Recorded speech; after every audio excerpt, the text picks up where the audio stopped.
I am so sick of seeing this Cts-V in my shop. It's getting annoying.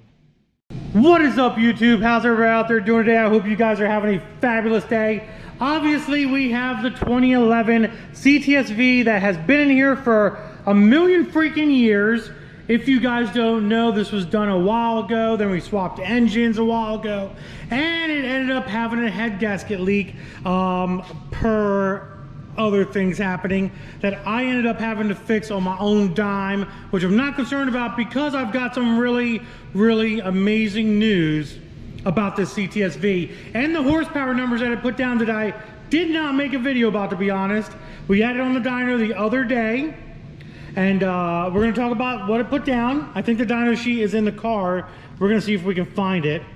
We do still have the C7. That was on the dyno too, but there will be a video coming out of this car on the dyno shortly. We had some major issues with it. I'm not gonna lie. We got to fix this thing. This thing is all messed up. I don't know what's going on, but we're gonna talk about it in another future video. So do me a favor, subscribe, give it a big thumbs up, all that shit. And when you subscribe and you hit that notification bell, you'll see the updated videos on the C7. So let's go in here. Oh, there it is. It's in the back. I found it. I found the dyno sheet, guys. It's in the back. Oh my god. All right. So this car I built a while ago, and as you guys know, it's been, you know, it's been around. It's been around a while, but that's okay. Basically, we'll put the dyno sheet right here. Basically, it's CNC K-Tech heads, a custom cam, slightly ported blower, nothing too wild or crazy. Faster proms, expansion tank for the intercooler, blah blah blah, LSA lid, Vatrer Performance front intercooler setup, faster proms 4-inch, I think it's a 4-inch intake, cold air intake, goes down to the bottom of the inlet there, right there. Pretty much nice little build. Had it on the dyno the other day, and oh, it's running methanol injection too. Sorry about that. Alky control, methanol injection. Julio down in Florida, freaking awesome guy.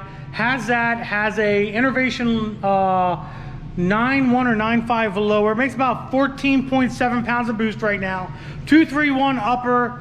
It's got all the bells and whistles, basically. All the bells and whistles. It is a 6-speed automatic, and it is a coupe. So I'm going to show you the dyno numbers of what it did put down yesterday. So there we go, guys.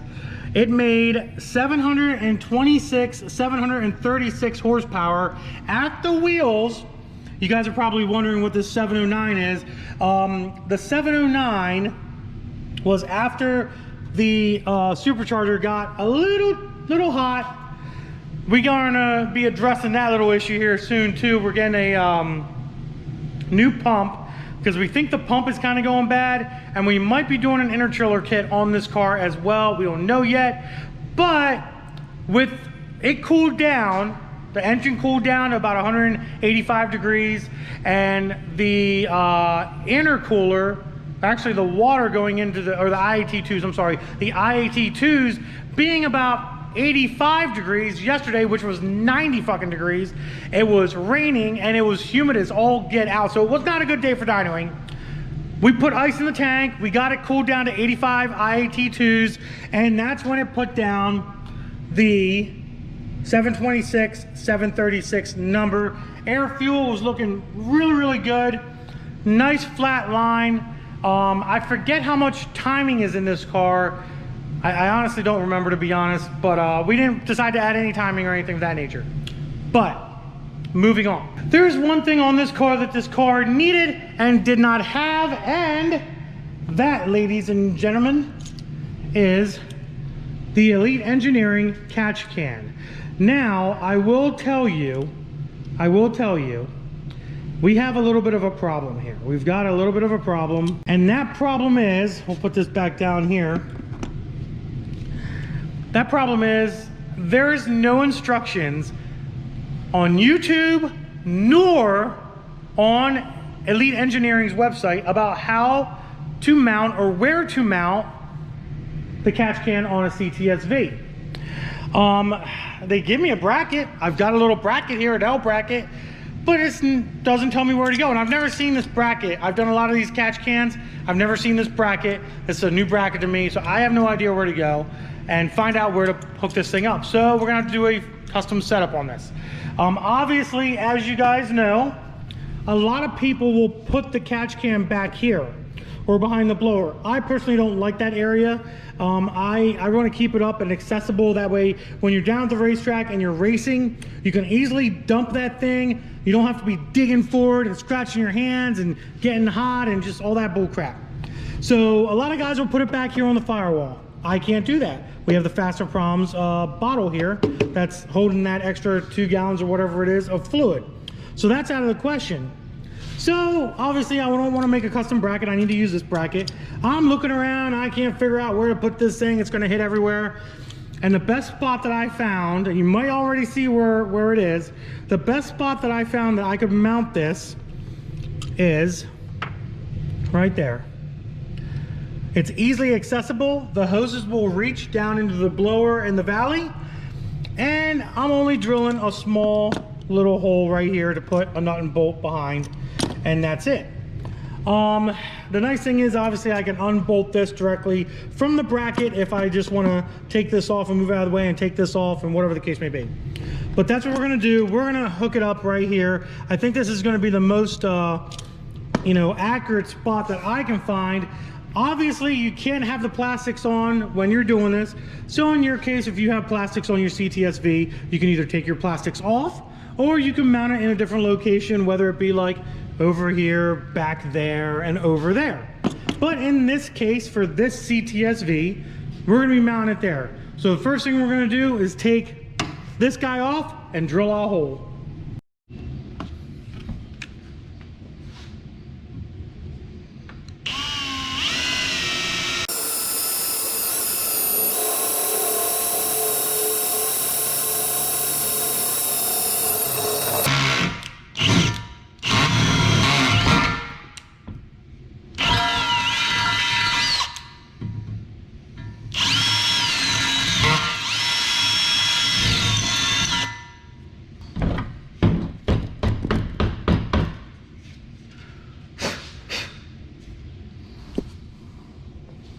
Alrighty, hole's drilled, not too shabby, nice little hole.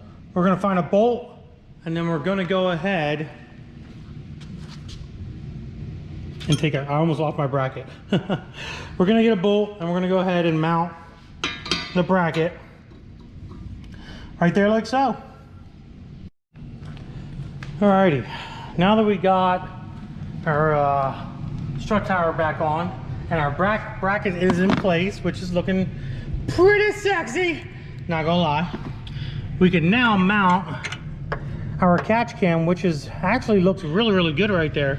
So let's get that mounted. We'll get the hoses ran, and yeah, I mean, that should be pretty much about it. And then we'll step back a little bit, and we'll get a nice good view of what this looks like. As you can tell, this bracket is pretty sturdy. It's not going anywhere. And like I said, it's going to make things very easy to access the bottom part of this, the access of the bottom part of this catch can to drain it easily while you're at the track and so on and so forth. So let's finish this install up. All right, guys, catch can is completely on, completely installed, and we'll take a nice little bright look. Got my lines hidden away. They're going down pretty nicely down to the valley and down to the blower there as well, the snout, as you guys can see. The nice thing about, I almost forgot to plug this in, the nice thing about the Elite Engineering setup, it is very simplistic, very easy to install. As long as you can find a creative way to mount the bottle, if you don't already have a set way of mounting. I know some of them will mount down on here for like the SS's, some will mount on the ZL1s up on the bolt for the radiator and so on and so forth. But like I said, with this one, we had to go a different route and mount it somewhere where it's going to be easily accessible and stuff like that. But as you can see, we'll actually unscrew this guy here, depicting whether or not we'd be at the track. And look at that, comes right out, guys. Very easy to get out. Squeeze it down back. Now obviously I'm doing this with with one hand. Normally you do this with two hands, honestly, guys. But I'm you know, trying to do it with one hand, and I'm trying to hold a freaking camera in the other. There, got it. And as you guys can see, all you do is you tighten her back up again here, like so, and she's back in again. So it's very easy to check that catch can. You can still access your oil level stick here, which is a good thing. And if you want, you can actually, for example, bend that down or bend that way, just to make it a little bit more easier. But if you're not really too concerned about that, it's not that big of a deal. My lines have a little play, a little loosey-goosey in them, so that's good. They're not overly tight or stretching, which is a good thing as well. And I can fill my oil up pretty well as well. I'm saying well a lot, but I just got done putting this very difficult catch can in, guys. Very difficult catch can. But that's pretty much a catch can, a lead engineering catch can install on a Cadillac Cts-V. The other thing is, don't forget, guys, your top hose goes to your valley. Your bottom or side hose here, the side hose, goes to your either intake manifold or your blower snout. Don't get them mixed up. I know a lot of guys get confused about where they go, but basically you want that oil to come in here. It's gonna drip down into here, and then this is your air coming back out, and not letting the oil get sucked back in again into that blower. Basically, before I end this video, I'll explain why a catch can is so important for pretty much any LS or any car in general. What happens is you have blow-by in your engine. Little history lesson. You have blow-by in your engine.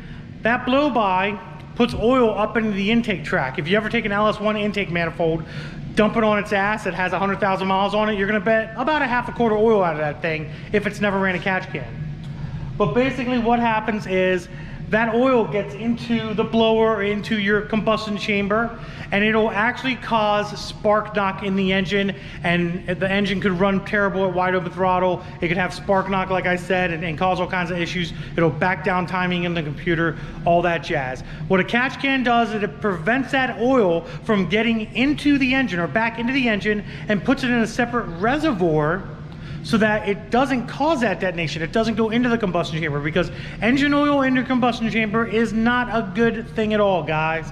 So there's a little lesson for you on combustion chamber and spark knock and all that detonation crap because of oil getting in there, and that's why you need a catch can, and I would highly suggest going with an Elite Engineering one. Other than that, guys, if you enjoyed the video, give it a big thumbs up. Don't forget to subscribe. Instagram, DL Performance Racing. Deuces, guys.